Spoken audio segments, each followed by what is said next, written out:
Assalomu alaykum, hurmatli YouTube kuzatuvchilarimiz. Biz yana bir xonadonda mana eshik romlarini o'rnatib bitkizdik.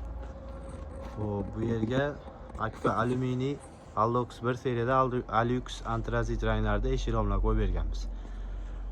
Oynalarni 2 qavat oq oyna soldik. Ko'rib turishingiz mumkin. Bu yerga asosiy glavniy eshik qo'yilgan. Bu taraflarga 2 ta rom, bu yerda 2 ta rom, orqada yana 2 ta rom bor. Bu tarafda bitta chiqish eshigi bor orqa tarafda. Xo'p. Ichkariga podokonniylar bilan qo'yilgan. Bu tarafga ham mana romni ichki ko'rinishlarini ko'rsataman. Podokonniylari bor. Akomni ruchka qo'yganmiz. Ochilib yopilishlari juda ham chotki bo'lgan. Xo'p, qadrdonlar, kimga shunaqa sifatli xizmatlar kerak bo'lsa, aloqadamiz. Nomerlarimiz bor pastda, bemalol aloqaga chiqa olasizlar. Vodiy bo'ylab xizmat qilamiz. Kimga shunaqa sifatli xizmatlar kerak bo'lsa, doimgidek mana aloqadamiz.